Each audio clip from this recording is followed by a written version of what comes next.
আসসালামু আলাইকুম গাইস, সবাই কেমন আছেন? আজকে করতে যাচ্ছি 30,000 টাকার পিসি বিল। সো আজকের বিলটাতে অসাধারণ সকল কম্পোনেন্ট দিয়ে টোটাল বিলটা তৈরি করা হয়েছে। যাদের 30,000 আশেপাশে পিসি বিল করতে যাচ্ছেন তাদের জন্য আজকের এই ভিডিওটি। আশা করি সম্পূর্ণ ভিডিওটা দেখবেন। আর অবভিয়াসলি আপনি আমাদের চ্যানেলে যদি নতুন দর্শক হয়ে থাকেন তো অবশ্যই আমাদের চ্যানেলটি সাবস্ক্রাইব করতে ভুলবেন না। সো ফার্স্ট অফ অল এখানে আমাদের প্রসেসরের কথায় আসি। প্রসেসর এখানে নেওয়া হয়েছে Ryzen 3 সেকেন্ড জেনারেশনের। তো এখন বলতে পারেন থার্ড জেনারেশনের প্রসেসরটা কিসের জন্য নিলাম না। সো সেকেন্ড জেনারেশনের প্রসেসরটার প্রাইসটা একটু কম এবং থার্ড জেনারেশনের প্রসেসরটার প্রাইসটা একটু হাই। তো দুইটা প্রসেসরে কম্পেয়ার করলে আপনার পারফরমেন্সে ওরকম কোনো ডিফারেন্স পাবেন না, বাট গেমিংয়ে জাস্ট আপনি থার্ড জেনারেশনের প্রসেসরটা 4 থেকে 5 FPS বেশি পাবেন। তো আমি মনে করি থার্ড জেনারেশন প্রসেসরটা নেওয়াটা কোনো দরকার নাই। তো সেকেন্ড জেনারেশন প্রসেসরের সেম টু সেম পারফরমেন্স পাবেন, সেকেন্ড জেনারেশনের একটু পারফরমেন্সের ডিফারেন্স। তো এইটুক আসলে প্রাইসের দিকে চিন্তা করলে এই পারফরমেন্সটাই আসলে আপনার মানে থার্ড জেনারেশন প্রসেসর যাওয়ার কোনো দরকারই পড়ে না আমার মতে। তো আপনার বাজেটে কোনো প্রবলেম না থাকে তো সেক্ষেত্রে আপনি থার্ড জেনারেশন প্রসেসরটা অ্যাড করতে পারেন। সো এখানে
Ryzen 3 সেকেন্ড জেনারেশনের 2200 যে প্রসেসরটা নিয়েছি এটা হচ্ছে কোয়াড কোর একটি প্রসেসর এবং 4 কোর এবং 4 থ্রেড। এটার ক্যাশ মেমোরি হচ্ছে 4 মেগাবাইট এবং এটার বেস ফ্রিকোয়েন্সি হচ্ছে 3.5 GHz টু 3.7 GHz এবং রাইজেনের সকল প্রসেসরে ওভারক্লক করা যায়, তো সেটা আপনারা জানেন।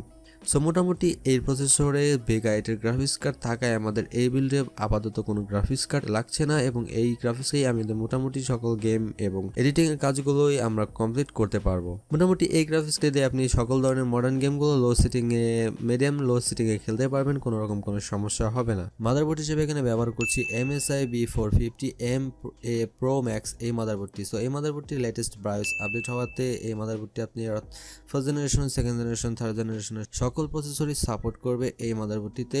তাছাড়া এই মাদারবোর্ডটিতে পাচ্ছেন দুইটা র্যাম স্লট, ম্যাক্সিমাম 32 GB পর্যন্ত র্যাম সাপোর্ট করবে এবং একটি M.2 স্লট থাকছে যেটাতে আপনি M.2 SSD ব্যবহার করতে পারবেন। সো এই মাদারবোর্ড 4000 mAh এর র্যাম সাপোর্ট করবে। তাছাড়া এই মাদারবোর্ডটিতে OC মোড বা XMP মোড দেওয়া আছে, সেই ক্ষেত্রে আপনি এই মাদারবোর্ডটিতে র্যাম ওভারক্লক করতে পারবেন, প্রসেসর ওভারক্লক করতে পারবেন। তাছাড়া এই মাদারবোর্ডটিতে ওয়ারেন্টি আছে 3 বছর। সো পাওয়ার সাপ্লাই হিসেবে এখানে ব্যবহার করেছি থার্মালটেক লাইট পাওয়ার 550 ওয়াটের এই পাওয়ার সাপ্লাইটি। আমি বলবো বাজারে এই বাজেটের ভিতরে সব থেকে সেরা একটি পাওয়ার সাপ্লাই এবং এই পাওয়ার সাপ্লাইটি নিলে ফিউচারে আপনার পাওয়ার সাপ্লাই আপডেট করতে হবে না। তো মোটামুটি এই পাওয়ার সাপ্লাইটা নিলে আপনি ফিউচারে যদি গ্রাফিক্স কার্ড ব্যবহার করেন তো সেক্ষেত্রে এই পাওয়ার সাপ্লাই দিয়ে আপনি চালিয়ে নিতে পারবেন। সো এই পাওয়ার সাপ্লাইটির বর্তমান মূল্য আছে 3300 টাকা। স্টোরেজ হিসেবে এখানে ব্যবহার করব SSD। তো এই বিল্ডের ভিতরে আমরা কোনো হার্ড ড্রাইভ অ্যাড করতেছি না।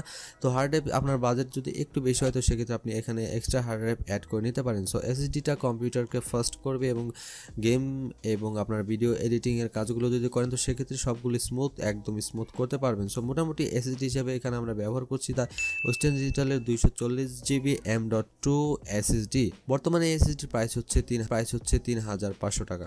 র্যাম হিসেবে এখানে ব্যবহার করছি ক্রসিয়ারের LPX 16GB DDR4 RAM. So আমাদের এই বিল্ডে অবশ্যই গুরুত্ব দিতে হবে র্যামের ওপর, কারণ এই বিল্ডে আমাদের কোনো গ্রাফিক্স কার্ড নাই, যেহেতু ইন্টিগ্রেটেড গ্রাফিক্স কার্ড দিয়ে আমাদের টোটাল বিল্ডটা করা হয়েছে। সো এই গ্রাফিক্স কার্ডের জন্য এই গ্রাফিক্স কার্ডের ভালো একটা পারফরমেন্স আশা করার জন্য আপনাকে অবশ্যই বেশি পরিমাণে র্যাম নিতে হবে। সো 8GB র্যাম নিলে আপনি অন্যান্য ধরনের গেমগুলো স্মুথলি চালাতে পারবেন, তবে পাবজি মোবাইল গেমটা যদি রান করেন তো সেক্ষেত্রে আপনার 8GB র্যাম দিয়ে ওরকম ভালো পারফরমেন্স পাবেন না। তো সেজন্য আমাদের এখানে 16GB র্যাম ব্যবহার করা হয়েছে এবং এই 16GB র্যাম হচ্ছে 3200 মেগাহার্টজের র্যাম। সো অসাধারণ একটি বাজেট কিলার র্যাম এই র্যামটি। তো বাজারের সব থেকে কম মূল্যের কম প্রাইজের একটি র্যাম হইতেছে এইটা। তো এই র্যামটির বর্তমান মূল্য আছে 7,000 টাকা।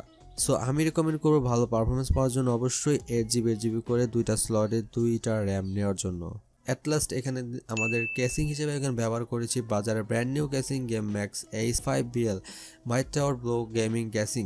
সো এই কেসিংটা অসাধারণ একটি কেসিং, এটার কিছু কালার আছে আপনি দেখে নিতে পারেন, আপনি চাইলে এই কেসিংটা নিতে পারেন। বর্তমানে এই কেসিংটার প্রাইস হচ্ছে 2,800 টাকা। তবে আপনি আপনার কেসিং চুজের ক্ষেত্রে আপনি আপনার নিজের যদি ভালো না লাগে তো সেক্ষেত্রে আপনি অন্য একটি কেসিং নিতে পারেন। তো আমি রেকমেন্ড করবো এই কেসিংটা নেওয়ার জন্য। মোটামুটি এই কেসিংটার ফিচার্স এবং মোটামুটি কেসিংটার লুকিংটা আমার কাছে অসাধারণ গর্জিয়াস মনে হয়েছে এবং গেমিং এর জন্য বা একটা প্রিমিয়াম লুক আপনি এই কেসিং থেকে পাবেন। সো গাইস, এই ছিল আজকের এই ভিডিওটি। কমপ্লিট ভিডিওটি যদি আপনাদের ভালো লেগে থাকে অবশ্যই আমাদের চ্যানেলটি সাবস্ক্রাইব করতে ভুলবেন না এবং একটি লাইক দিতে ভুলবেন না। অবশ্যই একটা লাইক দিয়ে যাবেন, কারণ আমাদের একটি ভিডিও তৈরি করতে হলে আমাদের অনেক পরিশ্রম করতে হয় এবং আপনাদের দেওয়া একটি লাইক আমাদের ভিডিও বানানোর জন্য অনুপ্রাণিত করে। তো সবাই ভালো থাকবেন, সুস্থ থাকবেন, কথা হবে পরবর্তী কোনো ভিডিও টিউটোরিয়ালে। টাটা।